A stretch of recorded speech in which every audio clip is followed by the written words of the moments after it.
Salut les créateurs, j'espère que vous allez bien. On se retrouve aujourd'hui pour voir ce que KF Concept a réellement dans le ventre. Est-ce que c'est des produits qui sont intéressants pour le prix? Puisque c'est vraiment une marque qui est réputée pour proposer théoriquement un rapport qualité-prix intéressant dans le monde de la photo et de la vidéo. On connaît toutes et tous quelqu'un qui utilise cette marque. Vous-même, vous utilisez peut-être certains produits de la marque. Donc il serait bon de savoir une fois pour toutes si en 2024-2025, cette marque est intéressante ou pas pour le prix proposé de certains produits. C'est une marque que j'affectionnais très peu puisqu'elle a vraiment une réputation d'être entrée de gamme avec des produits qui ne sont pas forcément très qualitatifs. Il paraît, on m'a dit que la marque a été montée en gamme ces dernières années. J'ai croisé beaucoup de personnes, enfin je croise au quotidien beaucoup de personnes qui utilisent des produits de cette marque, donc c'est qu'il y a un intérêt et qu'il y avait donc aussi un intérêt pour moi de tester finalement un petit peu les produits pour parler en connaissance de cause. Gros disclaimer en début de vidéo, c'est une vidéo sponsorisée par KF Concept, donc je leur ai demandé un budget de production pour couvrir mes frais de production. Je ne vais pas faire ça bénévolement. C'est une agence qui m'a contacté pour me dire que KF Concept voulait me proposer donc de tester leurs produits et de vous partager mon avis. J'ai au début refusé et j'ai finalement accepté justement en me rendant compte que énormément de personnes, beaucoup d'entre vous utilisent cette marque, donc je voulais vraiment essayer de savoir ce que ça valait vraiment en ce moment, au moment où je tourne cette vidéo, donc fin 2024, pour pouvoir au final donner un avis beaucoup plus objectif sur la marque. C'est ce qu'on va faire dans cette vidéo. J'ai répondu à l'agence qui m'a proposé ça, que si KF Concept avait confiance en leurs produits, j'embarque leur trépied notamment, mais aussi un sac et fil, je vous en parle tout à l'heure. Plusieurs semaines avec moi, plusieurs mois avec moi, c'est ce que j'ai fait pour voir ce qu'ils ont dans le ventre réellement en prenant le temps de les tester et de les confronter au terrain dans la durée. L'idée c'est de savoir si vous en avez pour votre argent aussi dans la durée. Et j'ai bien précisé que ce soit bien ou non, je le dirai. Ça c'était ma première condition. KF Concept a mis du temps à répondre et ont finalement accepté que je donne un avis, je cite, neutre. J'ai donc fait bien marquer noir sur blanc dans mon contrat avec eux que l'avis d'Olivier restera honnête et authentique et que en aucun cas Olivier ne devra retravailler son discours et son avis sur les produits testés. Voilà, disclaimer terminé. Donc si vous me faites confiance, regardez la suite de cette vidéo. Si vous ne me faites toujours pas confiance après ce disclaimer, eh ben, quittez la vidéo et puis tant pis, c'est pas grave. Bref, voyons ce que KF Concept a dans le ventre. Donc pour ça, j'ai sélectionné 3 produits qui me semblaient intéressants puisque c'est des produits qu'on va avoir rapidement besoin en tant que photographe et vidéaste. Donc déjà, un petit sac photo de voyage qui coûte à peine 100 €, un peu moins de 100 € au moment où je tourne cette vidéo bien sûr. Un trépied carbone de voyage compact, léger aussi qui coûte à peine à peu près 100 € et puis un filtre ND variable pour les vidéastes. Alors là, il y a plein de prix possibles, hein, ça dépend bien sûr de la taille du filtre. On va commencer par le trépied. Je vais vous donner quelques petites astuces pour identifier les points faibles ou les choses en tout cas à observer lorsque vous choisissez un trépied pour le choisir en connaissance de cause. Alors j'ai choisi cette version là, pourquoi? Parce que c'est un trépied qui vaut à peu près 100 €, qui est en carbone, c'est le moins cher des trépieds en carbone proposés par KF, donc je trouvais que c'était intéressant de cibler celui-ci. Il fait à peu près 1 kg, 100 €, 1 kg, petit, transportable, c'est sans doute un choix idéal pour les personnes qui cherchent à voyager léger, dont l'utilisation d'un trépied c'est pas forcément une activité quotidienne, des personnes qui n'ont pas forcément 400-500 € à mettre dans un trépied. KF, j'avais pas forcément une bonne image de cette marque, notamment des trépieds que je trouvais un peu cheap, parce qu'en fait on m'en avait prêté un quand j'étais en voyage à Madère et j'avais eu un petit peu cette expérience là que j'avais partagée avec un abonné qui m'avait demandé un avis. Je vous montre un petit peu ce que j'en disais à l'époque. Bon, vu que tu me parlais du trépied, regarde, je t'ai fait un petit retour. Là, je sais pas, tu vois, ça bouge déjà, cette vis là, il faut déjà que je la revisse. Du coup, c'est pas très safe quoi, enfin c'est pas ouf. Et là, ça là, j'arrête pas de le remettre. Le bouchon là, protection là, parce qu'il arrête pas de se barrer. Quand je déplie le trépied, c'est vraiment relou. Parce que du coup, le tube il rentre, mais t'as plus moyen de l'attraper s'il rentre entièrement, s'il n'y a plus ça. Et ça se barre. Après, tu peux facilement le coller ça à la limite. Puis ça, tu peux le revisser plein de fois, mais voilà, tu vois un peu la qualité, c'est pas non plus exceptionnel quoi. Pour 100 balles, c'est normal quoi, mais ça c'est pas la version carbone. Donc voilà, c'était pas foufou. Depuis, on m'a dit qu'ils sont montés en gamme, donc ça valait le coup de tester. Donc là, j'ai à peine de l'ouvrir, je le découvre avec vous et je vais vous donner les différents éléments à repérer, à checker lorsque vous choisissez un trépied. Et on va voir si ce trépied répond aux différents critères. Première chose, donc il est bien en carbone, donc ça c'est cool, au moins une chose de vérifier. Ensuite, là on est dans la position pliée, donc la plus petite position pour le trépied. Donc on déplie les 3 pieds et on a donc la position ouverte pour le poser au sol. Ici donc on voit qu'on a 4 éléments qu'on peut venir dévisser un petit peu pour pouvoir étendre chaque pied au maximum. Voilà, une fois que c'est dévissé ici, on peut tester un petit peu le jeu. Donc là, ça tremble beaucoup, il y a pas mal de jeux, c'est normal, c'est dévissé. Donc ça va arriver sur tous les trépieds. En fait, ce qu'il va falloir checker, c'est si dans la durée, ce jeu augmente, devient problématique, si ça se casse. Donc là, il y a quand même pas mal de jeux, mais une fois que je resserre chaque partie, là, il n'y a plus de jeu. Par contre, évidemment, ça se plie pas mal. On a des éléments qui sont de plus en plus petits, c'est un petit trépied léger, donc forcément ça devient très fin au bout, et c'est donc un des soucis sur ce type de trépied, c'est qu'on perd en stabilité, qu'on va avoir des petites vibrations qui peuvent apparaître à cause de ça, et forcément en termes de solidité c'est moins solide qu'une section grosse comme ça. Donc ce que je vous conseille déjà dans ce cas là, c'est de ne pas forcément étendre la dernière partie, vous aurez plus de stabilité, plus de solidité, plus de fiabilité. Voilà pour une petite chose à vérifier. Ensuite, ce trépied, on est censé avoir une position monopode 2 possible, donc ça tombe bien, c'est ce pied là qui peut se dévisser ici. C'est quelque chose que proposent pas mal de trépieds actuellement, quasiment tous je pense. Donc là on a la version monopode qui peut être très pratique, parfait. Ensuite on a différentes positions pour chaque pied pour être plus ou moins haut, donc on a la position 2, la position 3, donc là on va être vraiment hop, au plus bas, comme ceci. Et si vous voulez vraiment être le boîtier au ras du sol, au ras de l'eau par exemple, ça peut être sympa, dans ce cas là vous allez pouvoir dévisser, voilà, parfait, dévisser cette partie là. Là il y a un petit crochet hein, pour lester le trépied, pour ajouter du poids pour qu'il soit plus stable. Vous pouvez dévisser cette partie. Hop, vous enlevez la tête, la colonne, vous la mettez à l'envers, vous revissez ça pour avoir une butée, si ça veut bien, c'est bon. Et là vous pouvez mettre votre boîtier vraiment au ras du sol. En parlant de la colonne, hop, je vais la remettre là. Donc vous avez visiblement la possibilité d'étendre pas mal cette colonne, puisque vous avez la position haute comme ça. Et ensuite vous pouvez dévisser ici et vous avez encore un petit peu de marge comme ça. Par contre cette position là, enfin, cette configuration là je vous la déconseille à 4000%, n'utilisez jamais votre trépied comme ça, c'est vraiment pas stable, parce que là vous avez 3 pieds qui sont pas du tout espacés avec une grande hauteur, donc forcément c'est physique. Si vous avez du vent, vous tapez, vous heurtez le trépied par erreur, il y a beaucoup plus de chances qu'il tombe dans cette config que dans une autre config qui donnera le même résultat en termes de hauteur. C'est tout simplement de replier toujours cette colonne, c'est vraiment ce que je vous conseille au maximum quand vous le pouvez, et dévisser par exemple, étendre comme ça 2 sections, et dans ce cas là vous allez retrouver à peu près la même hauteur, hein. Si ce n'est pas le cas vous étendez encore un petit peu et là vous serez beaucoup plus stable puisqu'il y a plus de distance entre les 3 pieds. Ici donc la rotule on la dévisse là, elle s'oriente, il n'y a pas de jeu, la friction est cool. Là on peut positionner ça un peu comme on veut, donc ça c'est pratique.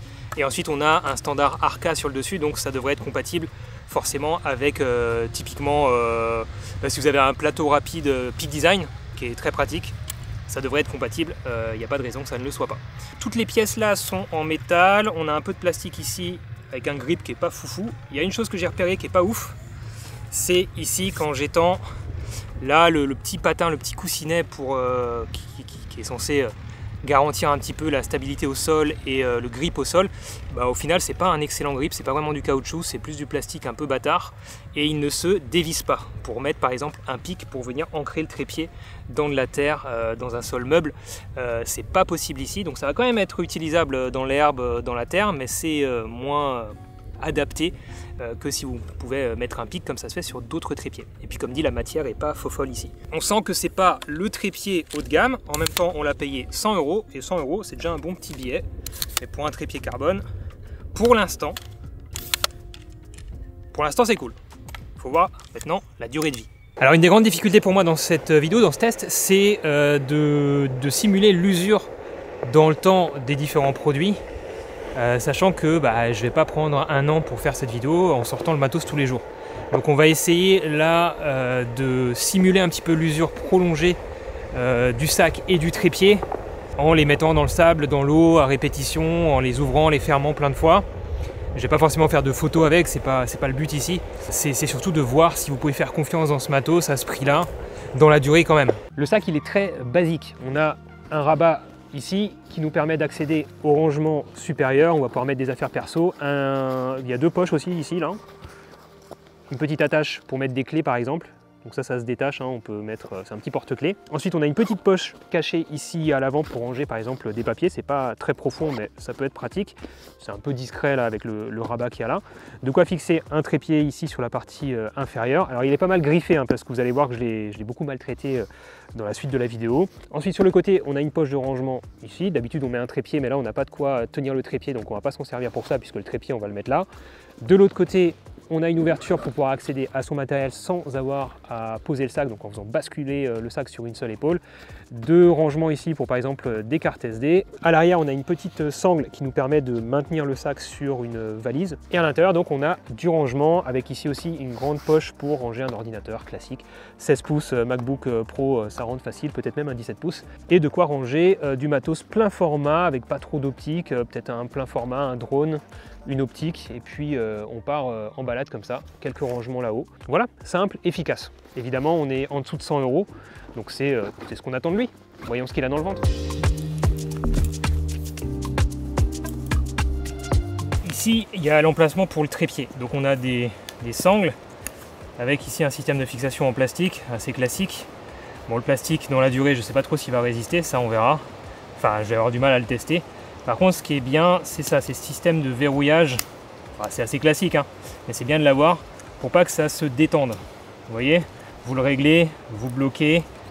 Enfin, d'abord vous le fermez, hein, voilà, vous le réglez, vous le serrez, et ensuite vous venez bloquer. Et ça, c'est cool de l'avoir ici. Par contre, je suis un peu moins fan de ce système de fermeture. Alors c'est assez simple et rapide à ouvrir, mais quand je l'ai testé là au Maroc sur une plage, et je trouvais que ça se détendait pas mal. Donc là les sangles à l'avant là, elles sont un tout petit peu lâches. Ça c'est un petit reproche que je pourrais faire. Je passe mon temps à les resserrer. Vous voyez là, ça se desserre très facilement. Alors ça s'est pas encore ouvert pendant que je marchais hein, évidemment. Mais par contre à l'utilisation, il faut souvent penser à resserrer un petit peu. Voilà. Après sinon ça ferme, hein. Ça c'est pas un souci. Mais c'est un petit peu lâche.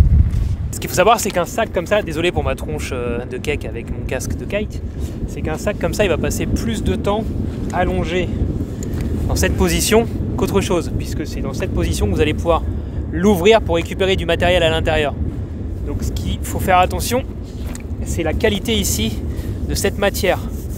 D'accord ? Donc là, au moment où je suis en train de filmer, ça fait une semaine que je l'ai, ça fait pas assez longtemps que je l'exploite et que je le fais frotter au sol. Donc on va voir dans la durée, je vais essayer de l'utiliser vraiment comme j'utilise tous mes sacs.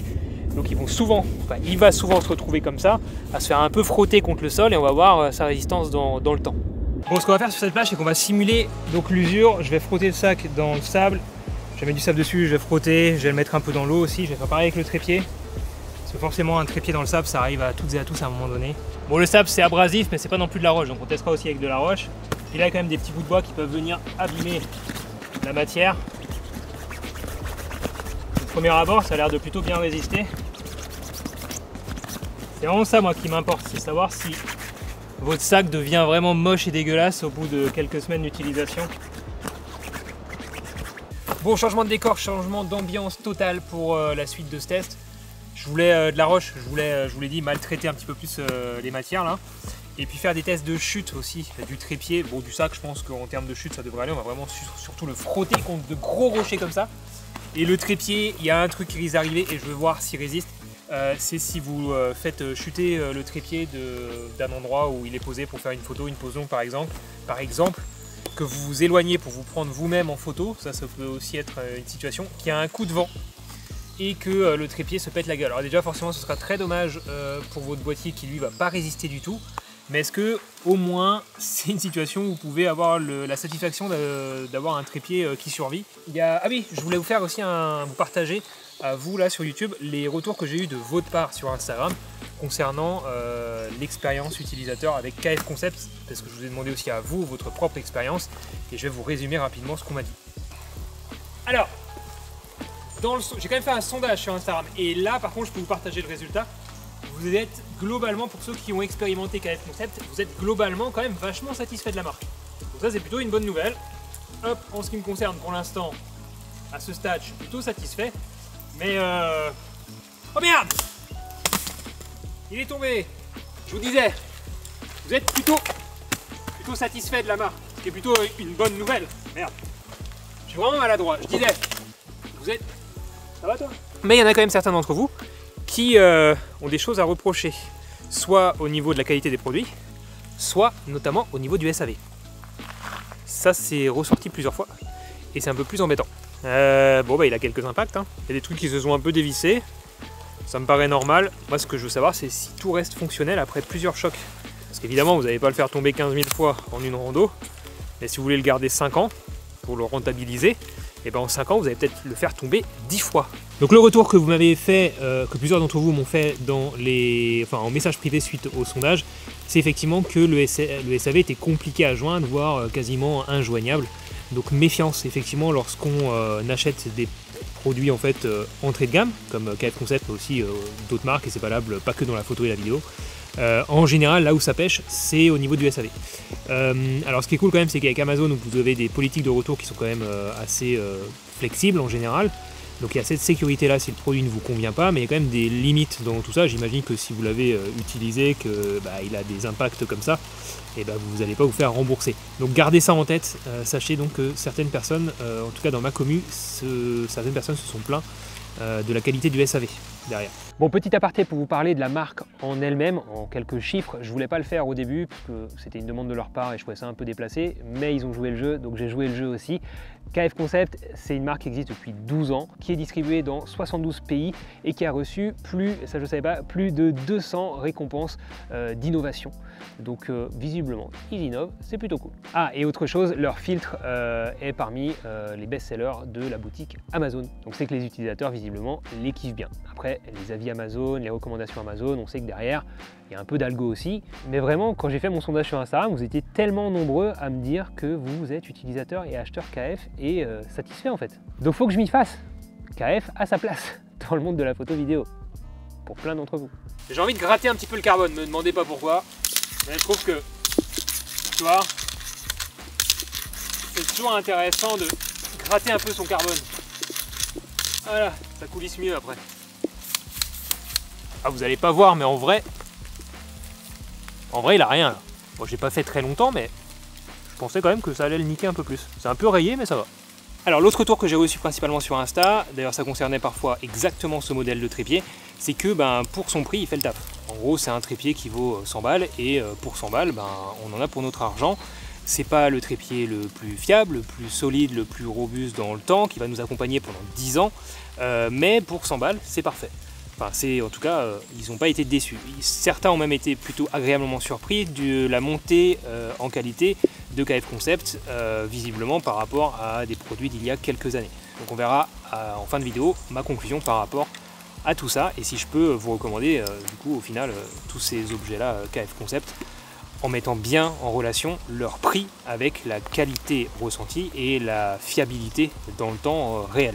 Alors il y a une situation précise où on risque souvent de casser son matos, c'est quand on met son sac à dos. Parce qu'on va balancer son sac à dos dans le dos comme ça là, et des fois, j'ai loupé.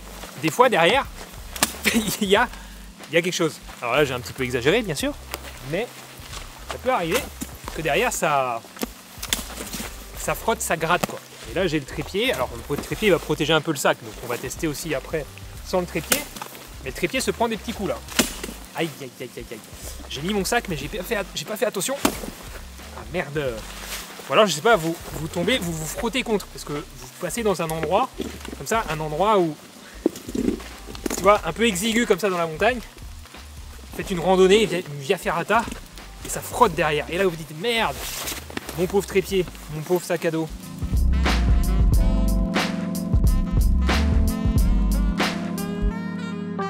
J'enlève le trépied. Et ah merde, il est tombé, il frotte dans ce sens, en dessous, ça arrive souvent là, en dessous ça va frotter beaucoup, on va vraiment l'user en dessous.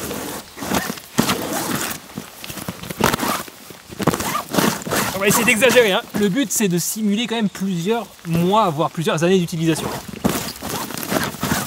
Là si vous faites ça, c'est que vous êtes vraiment un gros porc et que vous ne prenez pas soin de votre patos, j'en ai conscience.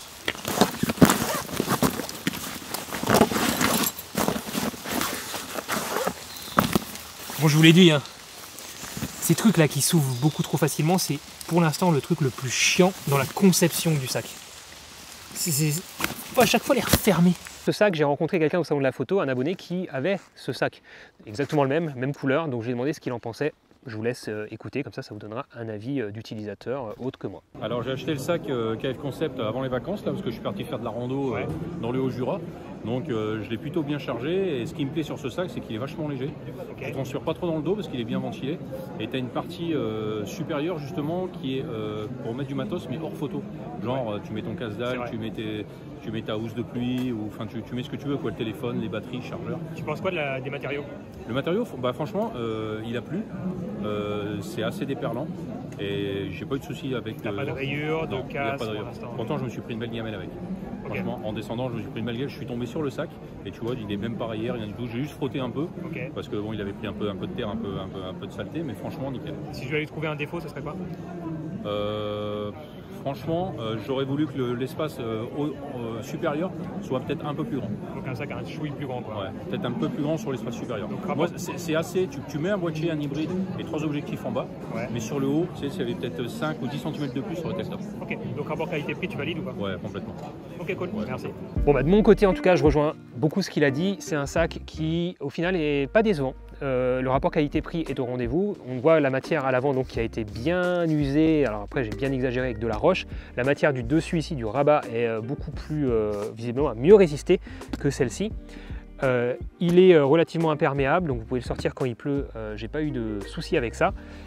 Et pour moins de 100 €, en vrai, il fait le taf. Donc le rapport qualité-prix, pour moi, il est validé. Je suis plutôt agréablement surpris. C'est un go, à mon avis.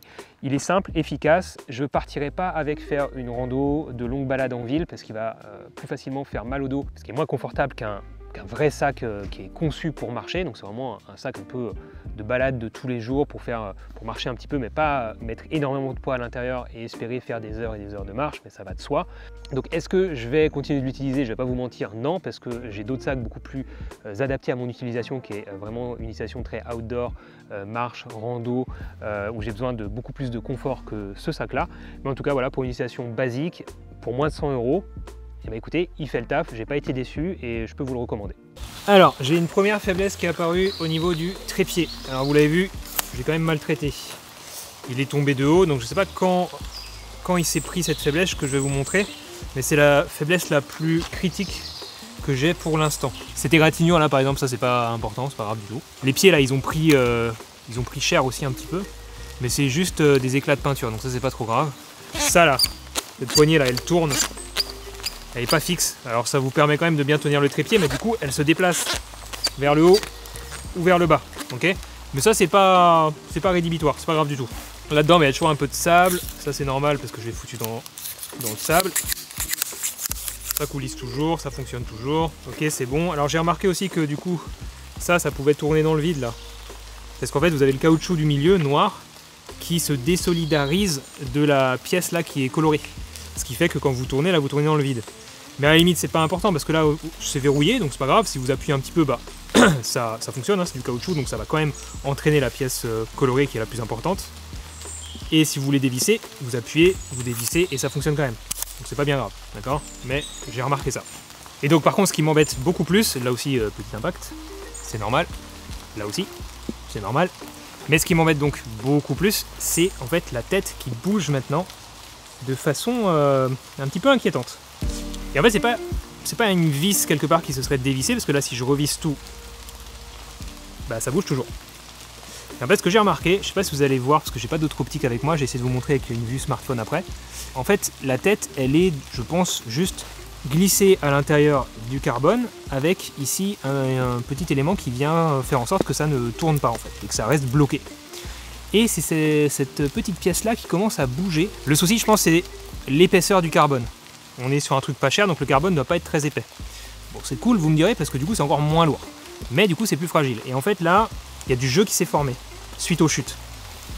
Donc des chutes, si vous en avez pas avec votre trépied, à la limite il n'y a pas de souci. Après dans la durée de vie, mais je me pose quand même des questions sur la durée de vie sur une utilisation classique de cette tête, puisque vous allez quand même manipuler la tête souvent, mettre un boîtier dessus, peut-être tenir par ici alors qu'il ne faudrait pas, tenir par là quand il y a du poids aussi ici. Ah oui, ça c'est intéressant. Si vous avez du poids du coup sur cette tête et que vous tenez votre trépied tout le temps comme ça, à force, ça va vraiment faire travailler ici ce point là qui est du coup un un point de faiblesse de la conception. Donc voilà, là, clairement, c'est plus bon du tout. Mais je l'ai fait tomber plein de fois, je l'ai maltraité. Donc sur une utilisation normale, si vous faites attention que vous n'avez pas un gros boîtier bien lourd ici et que vous venez vraiment donner des à-coups comme ça qui ferait que tout ça prend du jeu, je pense que ça va. Je pense que pour 1, 2, peut-être 3 années d'utilisation modérée, ça va. Utilisation intensive, 6 mois, 1 an, je pense que vous commencez peut-être à avoir un problème ici au niveau de la tête, sur cette version du trépied bien sûr. Et évidemment, si comme moi vous faites tomber votre trépied, attendez-vous à avoir ce type de problème. Donc c'est pas rédhibitoire, je pense, pour 70% d'entre vous, et ça ne doit pas l'être pour 70% d'entre vous. Par contre, pour les 30% qui vont avoir et qui veulent avoir une utilisation quasi quotidienne de ce trépied dans plein de situations avec plus ou moins de risques et plutôt un poids assez élevé ici, donc un hybride avec une grosse optique, un hybride plein format par exemple avec une grosse optique, comme je le ferai moi. Dans ce cas-là, attention à la manipulation, la façon dont vous manipulez votre trépied, parce que vous l'avez vu, ici on a un point de faiblesse. Bon, on va essayer de conclure concernant le trépied. On reste sur un trépied qui, on sent une partie un petit peu entrée de gamme. Je dirais que 70-80% du trépied fait largement le taf et on s'en accommode très bien. On ne se rend pas compte que c'est un trépied entrée de gamme. Et on a 20% qui nous laissent apercevoir qu'il y a des économies qui ont été faites à droite à gauche sur les matières, sur l'assemblage et donc sur la durée de vie du produit. Mais si ces 20% ne vous dérangent pas, c'est un go, vous pouvez l'utiliser au quotidien dans vos voyages et il fera largement le taf pour à peine 100 €. Voilà, pour cet usage-là, je valide. Pour un autre usage, là, attention, prenez soin de ce trépied, n'abusez pas, soyez vigilants et il fera le taf pendant une petite durée. Donc rapport qualité-prix, validé, sous condition. Place maintenant au filtre VND. Alors je vous glisse le lien dans la description si vous voulez savoir exactement lequel j'ai testé. J'ai voulu le comparer à celui d'une autre marque avec un logo jaune et qui a bien meilleure réputation. Côté piqué, dites-moi ce que vous en pensez, mais je crois pas avoir décelé une grosse différence, les deux filtres s'en sortent très bien. Par contre, on remarque une teinte jaune sur l'image du filtre KF. L'image n'est pas spécialement plus chaude, mais on voit bien que les blancs tirent vers le jaune. Il faut savoir que le filtre KF est environ 3 fois moins cher que celui de l'autre marque, donc si vous êtes prêt à accepter ces petites déviances colorimétriques, vous pouvez y aller, mais si vous cherchez de la précision pour un besoin professionnel, oubliez le filtre KF et optez pour une marque plus qualitative. Très important avant de finir cette vidéo, n'oubliez pas de partager votre propre expérience avec la marque en commentaire, qu'elle soit positive ou négative, pour aider la communauté en fait à mieux cerner si les produits KF peuvent correspondre à leurs besoins, à leur budget, est-ce que ça vaut le coup ou pas. Répondez-vous, commentez, débattez en commentaire. De mon côté, vous l'aurez compris, j'ai été plutôt agréablement surpris par les produits. Je comprends mieux que ça puisse correspondre aux besoins de beaucoup d'entre vous. Néanmoins, si vous voulez investir dans la durée, attention aux points de faiblesse que j'ai pu soulever, notamment concernant le trépied. Merci KF Concept de m'avoir fait confiance et de m'avoir donné carte blanche. De toute façon, si j'avais pas eu carte blanche, j'aurais pas accepté le partenariat. Et puis, je vous dis à très bientôt les créateurs. Ciao!